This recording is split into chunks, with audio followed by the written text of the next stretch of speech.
জয় হিন্দ friend, Baruipur physical training academy থেকে বলছি।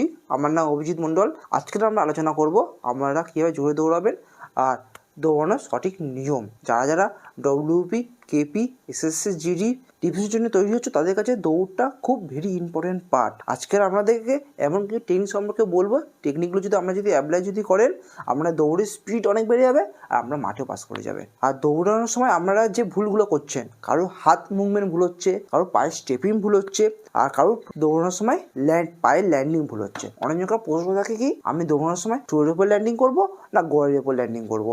আজকের এই ভিডিওতে আমাদের সব প্রশ্ন উত্তর দিতে চলেছি আমি আজকের। আর কি আলোচনা করবো আজকের, দৌড়ের সময় যে আমাদের শ্বাস ফুলে যায়, অল্প গেলে হাঁপিয়ে যায়। সবাই জানো দৌড়াতে গেলে যেমন জোরে দৌড়ানোটা খুব ভেরি ইম্পর্টেন্ট, যেমন শ্বাস নেওয়া, সঠিকভাবে শ্বাস নেওয়াটাও খুব ইম্পর্টেন্ট। আমরা প্রশ্ন থাকে কি, দৌড়ানোর সময় নাক দিয়ে দম নেবো না গাল দিয়ে দম নেবো। আজকে এই ভিডিওতে ফুল ডিটেলস আমরা আলোচনা করবো সব কিছু টপিক নিয়ে, তাই ভিডিওটা স্কিপ না করে পুরো দেখো, তোমাদের অনেক হেল্প হবে।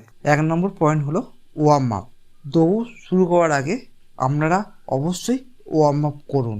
দৌড় শুরু করার আগে আপনাদের বডির মাসেল রিল্যাক্স মোডে থাকে। এমন অবস্থায় যদি আপনি ডাইরেক্ট দৌড় শুরু করেন, আপনাদের পায়ে চোটও হবে আর আপনাদের মাসেল খুলতে পারে না। সেই কারণে আপনি হাঁপিয়ে ওঠেন আর জোরে দৌড়াতে পারেন না। তাই দৌড় শুরু করার আগে অবশ্যই ওয়ার্ম আপ করুন। বন্ধুরা, 2 নম্বর পয়েন্ট হলো টেচিং। ওয়ার্ম আপেরই মতো টেচিং আমাদের বডি রিল্যাক্স করে। যদি আমি আপনাদেরকে একটা লোহার রড দিই, বলি লোহার রডটা বেঁকাতে হবে, আপনারা কিন্তু খুব কষ্ট করে লোহার রডটা বেঁকাবেন। সেম কাজ আমি যদি বলি একটা দড়ি দিয়ে করতে, আপনারা কিন্তু সহজেই করে দেবেন। তা কেন? লোহার রডটা হলো হার্ড বা শক্ত আর দড়ি কি নরম বা স্মুথ।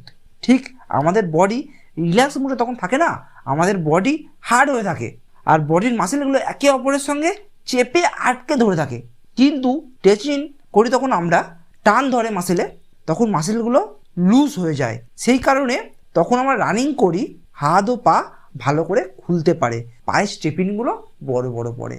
আর দৌড়ানোর ফলে যে আমাদের শরীরে পেনগুলো হয় না, টেচিং করলে সেই পেনগুলো পুরোপুরি ক্লিয়ার হয়ে যায়। Number point, very very important point. আমাদের মধ্যে কমন প্রশ্ন হলো, দৌড়ানোর সময় নাক দিয়ে নিঃশ্বাস নেবো না গাল দিয়ে? দৌড়ানোর সময় যতটা স্পিডের প্রয়োজন, তেমনই প্রয়োজন নিঃশ্বাস নেওয়া। যদি আপনি দৌড়ানোর সময় সঠিকভাবে নিঃশ্বাস না নিতে পারেন, তবে বেশি দূর দৌড়াতে পারবেন না, অল্পতে আপনি হাঁপিয়ে যাবেন। যখনই দৌড় শুরু করবেন, নাক দিয়ে নিঃশ্বাস নেবেন। এমন করে 500 থেকে 600 মিটার যেতে বডি কম হাঁপাবে আপনার। আর এরপরে যখন আপনি ফিল করবেন কিছুটা হাঁপিয়ে আসছেন, তখন মুখ দিয়ে শ্বাস নিয়ে নাক দিয়ে ছাড়তে হবে, যাতে মুখের মধ্যে প্রয়োজন অক্সিজেন পুরোপুরি নিতে পারেন আর শরীরে এটিপি তৈরি হতে পারে। আর শেষের দিকে তখন খুব হাঁপিয়ে পড়বেন, তখন নাক দিয়ে শ্বাস নেবেন আর গাল দিয়ে ছাড়বেন। আর এইভাবে নিয়ম মেনে চলেন, আপনি অনেক দূর দৌড়াতে পারবেন, আপনি হাঁপানি ছাড়া কম কষ্ট করে। আর দৌড়ানোর সময় খুব সাথে যদি প্রবলেম যদি হয় আপনার, এটা ঠিক করার জন্যে অনুলোম বিলোম প্র্যাকটিস করতে পারেন। এইটা করতে হলে মাটির ওপর বসে সিট দ্বারা সোজা করে বসতে হবে। হাতকে নাকের কাছে নিয়ে গিয়ে একটা নাকের ছিদ্র বন্ধ করে আর একটা নাকের ছিদ্র দিয়ে শ্বাস নিতে হবে।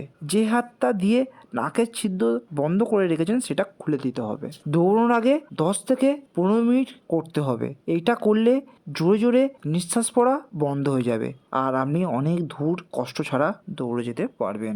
4 নম্বর পয়েন্ট, জোরে দৌড়ানোর জন্যে আপনার পা শক্ত বা স্ট্রং হওয়া খুব প্রয়োজন। আপনার পা যদি স্ট্রং বা পায়ে পাওয়ার যদি না থাকে, তবে আপনারা বেশি দূর দৌড়াতে পারবেন না আর পায়ে সিং পেন হবে আর পায়ে ব্যথা হবে।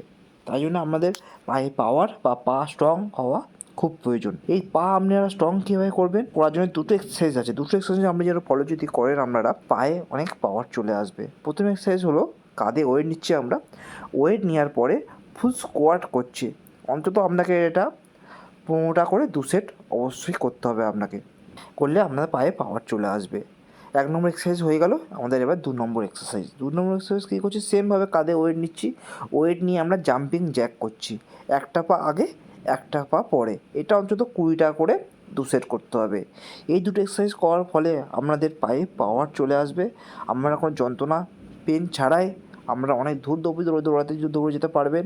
আর আশা করছি আমাদের পায়ে স্টেপিং অনেক চেঞ্জ হয়ে পাওয়ার করার ফলে। এই টিপসগুলো যদি আপনারা যদি ফলো করেন 1 মাস ধরে, আপনাদের শরীরে স্ট্রেন্থ পাওয়ার অনেক বেড়ে যাবে। আমাদের লম্বা সময় ধরে অনেকক্ষণ ধরে আমরা দৌড়াতে পারবেন। আর হচ্ছে ভেরি ইম্পর্টেন্ট পার্ট হচ্ছিলো কি শ্বাস নেওয়াটা। আপনাদের ঘন ঘন যে শ্বাস পড়া হচ্ছিলো, আপনারা অল্পতে হাঁপিয়ে যাচ্ছিলেন, এটা ঠিক হয়ে যাবে। আর আপনারা ভালো মানের রানার তৈরি হবেন। আর আমাদের একাডেমিতে ডব্লিউবি কেপি এসএসসির জন্যে ফিজিক্যালের সঙ্গে সঙ্গে রিটেনেরও ব্যবস্থা করা হয়েছে। নতুন ব্যাচ চালু হয়ে গেছে। যারা ভর্তি হয়ে বলছো চলে এসো, লেট করো না, হাতে বেশি টাইম নেই। আর কিছু বলবো না, নেক্সট ভিডিওতে দেখা হবে। জয় হিন্দ।